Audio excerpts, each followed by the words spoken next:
एक औरत जो अपने पति के सामने अपने बॉयफ्रेंड्स के साथ रोमांस करती है, लेकिन पति लेकर आता है कहानी में असली ट्विस्ट। और आज हम एक्सप्लेन करने वाले हैं डीप वाटर।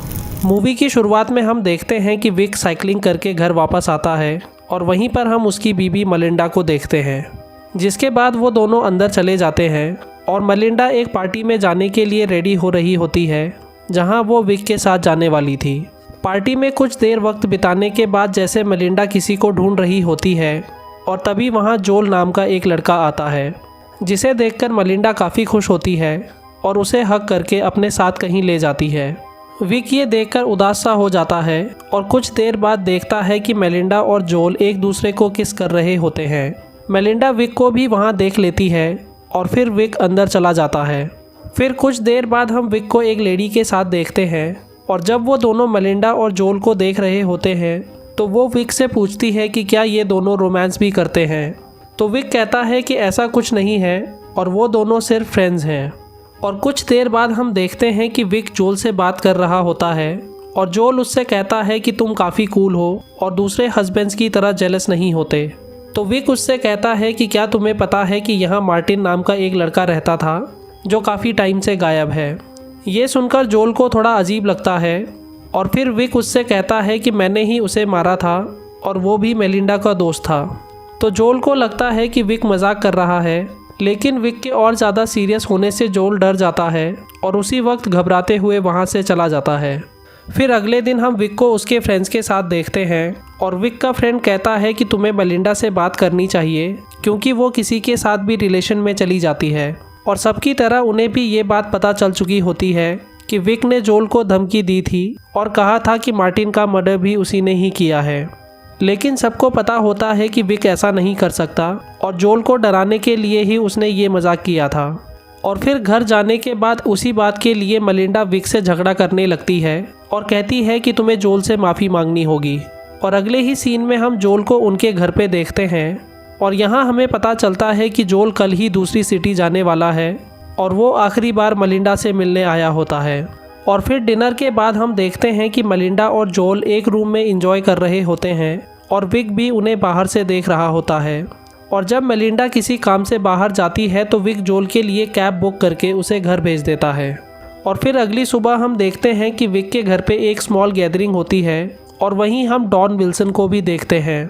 वो दोनों खुद को एक दूसरे से इंट्रोड्यूस करते हैं और वहाँ हमें पता चलता है कि विक ने एक ड्रोन्स के लिए चिप बनाई थी जिसके लिए उसे बहुत सारे पैसे मिले और अब वो रिटायर हो चुका है।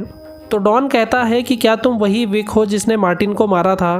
तो ये सब सुनकर सारे लोग हंसने लगते हैं और विक उसे कोई जवाब नहीं देता। फिर कुछ देर बाद हम देखते हैं कि विक डॉन की वाइफ के साथ डांस करने लगता है और वहाँ मौजूद लोग ये देखकर काफ़ी हैरान होते हैं क्योंकि इससे पहले विक ने कभी किसी के साथ डांस नहीं किया था। और विक को देखकर मलिंडा भी काफ़ी शॉक होती है।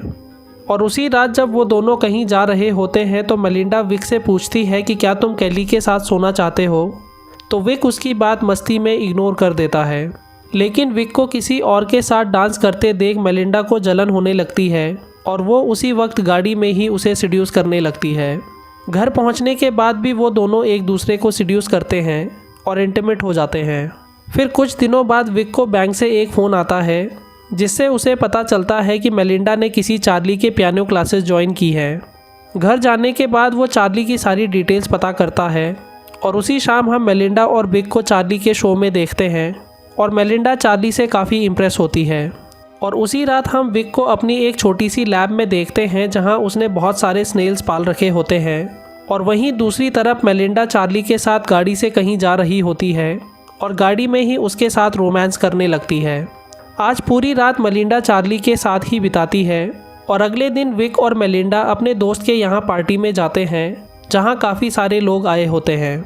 और कुछ ही देर बाद हम चार्ली को भी वहाँ देखते हैं जिसे मेलिंडा ने इनवाइट किया होता है।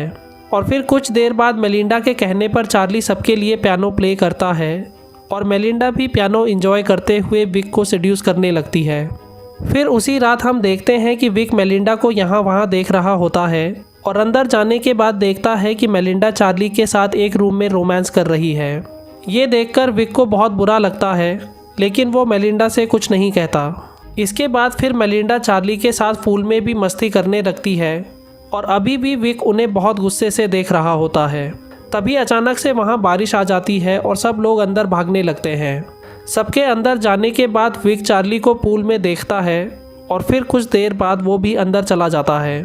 और जब सब लोग अंदर एंजॉय कर रहे होते हैं तो मेलिंडा चार्ली को यहाँ वहाँ देखने लगती है और फिर अचानक से चिल्लाती है। और तब हम देखते हैं कि चार्ली पूल में मरा पड़ा है।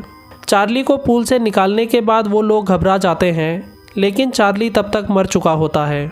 कुछ देर बाद पुलिस के वहाँ आने पर सब उन्हें इंसिडेंट के बारे में बताते हैं और मेलिंडा कहती है कि विक ने उसे मारा है। और जब कोई भी मेलिंडा पे भरोसा नहीं करता तो वो चिल्लाने लगती है। और अगली सुबह हम विक को साइकिलिंग करते हुए देखते हैं और वो याद कर रहा होता है कि किस तरह से उसने चार्ली को मारा था। फिर कुछ दिनों बाद हम देखते हैं कि विक मेलिंडा पे नज़र रखने लगता है और देखता है कि वो किसी और लड़के से मिल रही होती है और उसका नाम टोनी होता है। मेलिंडा टोनी के साथ कहीं चली जाती है और उसी रात विक देखता है कि मेलिंडा किसी से फ़ोन पे ब्राज़ील जाने के बारे में बात कर रही होती है, जिसे सुनकर वो अपसेट हो जाता है। फिर अगली सुबह टोनी मेलिंडा से मिलने उसके घर आता है और कुछ देर विक से बात करने के बाद वो ब्राज़ील हाउसिंग के बारे में उससे बात करने लगता है। और विक को पता चल जाता है कि मेलिंडा कल रात को टोनी से ही बात कर रही थी। और इतने में मेलिंडा भी वहाँ आ जाती है और टोनी को हक करने लगती है। कुछ देर बातें करने के बाद मेलिंडा विक को बताती है कि टोनी ही वो पहला अमेरिकन लड़का था जिसके साथ मैंने पहली बार रोमांस किया। ये सुनकर टोनी थोड़ा नर्वस हो जाता है और फिर वो दोनों हंसने लगते हैं, लेकिन विक खामोश बैठा उनकी बातें सुनने लगता है, लेकिन उनसे कुछ नहीं कहता। फिर डिनर के बाद मेलिंडा टोनी को फिर से अपने रूम में ले जाती है और जब वो दोनों वहाँ मस्ती करने लगते हैं तो विक उन्हें बाहर से देख रहा होता है। फिर अगले दिन हम देखते हैं कि टोनी कहीं जा रहा होता है तो अचानक से विक भी अपनी गाड़ी से वहां आ जाता है।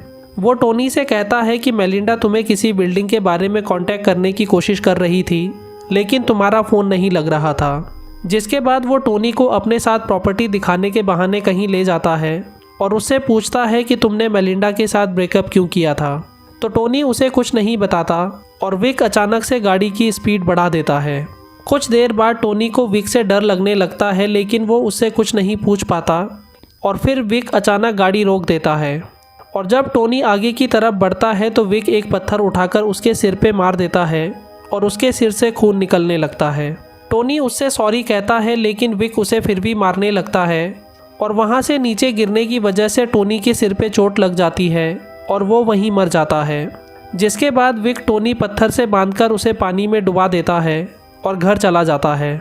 अगले दिन हम देखते हैं कि मेलिंडा और ट्रिक्सी कहीं जाने की तैयारी कर रहे होते हैं और विक के पूछने पर बताते हैं कि हम पिकनिक के लिए गॉर्ज जा रहे हैं। और गॉर्ज वही जगह होती है जहां विक ने टोनी को मारा था।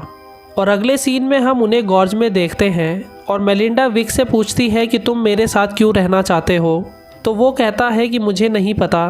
और फिर अचानक से मेलिंडा उसे सीड्यूस करने लगती है और तभी हम देखते हैं कि ट्रिक्सी और उसका डॉग पानी की तरफ जाते हैं, लेकिन विक उन्हें वापस ले आता है और देखता है कि टोनी की बॉडी पानी के ऊपर आई होती है।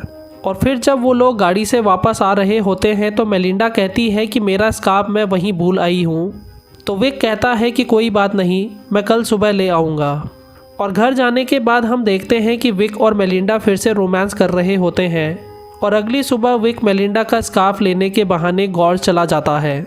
और विक के जाने के बाद मेलिंडा विक को ढूंढने के लिए उसकी लैब में जाती है और यहाँ वहाँ देखने के बाद उसे टोनी का वॉलेट वहाँ मिल जाता है और उसे शक हो जाता है कि विक ने टोनी के साथ भी कुछ गलत कर दिया है। और दूसरी तरफ हम देखते हैं कि विक टोनी की बॉडी को पानी में फिर से डुबाने लगता है और तभी डॉन विल्सन भी वहाँ आ जाता है। वो देखता है कि विक वहाँ कुछ तो कर रहा है और जैसे ही वो थोड़ा करीब जाता है तो टोनी की बॉडी उसे दिख जाती है। वो तुरंत विक से डरकर वहाँ से अपनी गाड़ी लेकर भाग जाता है। और दूसरी तरफ हम मेलिंडा को देखते हैं जो विक को छोड़कर जाने के लिए अपना सामान पैक कर रही होती है। विक अपनी साइकिल पर डॉन का पीछा कर रहा होता है और डॉन अपना मोबाइल निकालकर अपनी वाइफ को मैसेज करने की कोशिश करता है, लेकिन तभी विक एक शॉर्टकट रास्ते से उसकी गाड़ी के आगे कूद जाता है और उसे बचाने के लिए डॉन अपनी गाड़ी दूसरी तरफ मोड़ देता है। और अब तक डॉन अपना बैलेंस खो चुका होता है और गाड़ी खाई में गिरने की वजह से डॉन की मौत हो जाती है। फिर अपनी साइकिल लेकर विक घर पहुंचता है तो हम मलिंडा को सीढ़ियों पे उसका वेट करते हुए देखते हैं और वो उसे बताती है कि मैंने टोनी को देखा, और विक वहाँ खामोश खड़ा रह जाता है। जिसके बाद हम मेलिंडा को देखते हैं जो टोनी की आईडी प्रूफ जला रही होती है और उसे एहसास हो जाता है कि विक उसके साथ रहने के लिए कुछ भी कर सकता है, और यहीं पर हमारी मूवी ख़त्म हो जाती है। दोस्तों, आपको ये वीडियो कैसी लगी हमें कमेंट सेक्शन में ज़रूर बताइए। वीडियो को लाइक और चैनल को सब्सक्राइब ज़रूर कर दीजिएगा। हमारे टेलीग्राम चैनल को भी ज्वाइन कर लीजिएगा जिसका लिंक आपको डिस्क्रिप्शन में मिल जाएगा। Thanks for watching.